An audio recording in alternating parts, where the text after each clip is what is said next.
Magandang umaga, Pilipinas. Live mula sa Pag-asa Weather and Flood Forecasting Center, narito ang latest sa ating panahon. Para sa ating localized weather update, ayon sa Pag-asa, posible ang thunderstorm formation dito sa National Capital Region within 12 hours. Kaya mga kababayan, manatiling nakatutok sa ating weather updates. Samantalang ngayong Lunes, tail end of a cold front nakakaapekto dito sa may extreme northern Luzon habang ang easterlies ay umiiral sa silangang bahagi ng bansa. Sa mga susunod na oras, asahan na ang rainy weather condition dito sa may Batanes, Calayan at Babuyan groups of islands habang ang Metro Manila at nalalabing bahagi ng bansa ay makakaranas ng fair weather condition maliban lamang sa isolated thunderstorms kadalasan dito sa may eastern section. Ayon sa Pag-asa, wala po tayong inaasahang bagyo o kahit anumang weather disturbance sa araw na ito. Samantala, detalye ng 3-day weather forecast na Pag-asa alamin sa aming pagbabalik. Lives of all the people, the news that you read comes alive in each page. We are committed to make your lives better.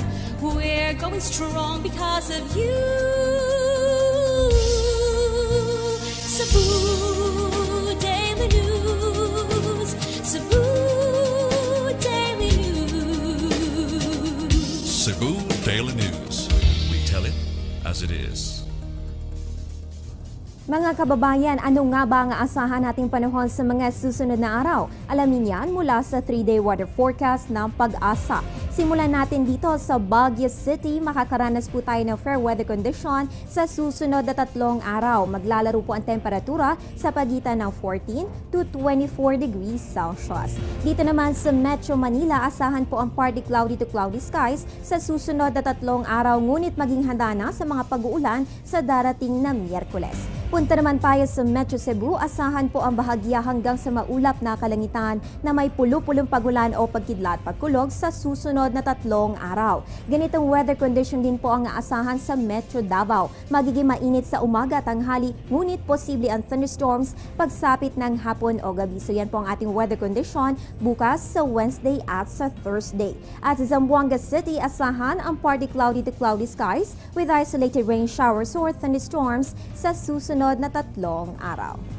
At yan ang latest mula dito sa Pag-asa. Manatiling nakatutok sa ating weather condition sa pamamagitan ng Panahon TV Facebook at Twitter accounts. Antabayan na rin ang aking susunod na update mamayang alas 11 ng umaga. Ang update na ito ay hatid sa inyo ng Panahon TV Express kung saan walang pinipiling panahon ang pagbibigay impormasyon. Ako po ang inyong weather girl April Enerio. Magandang umaga.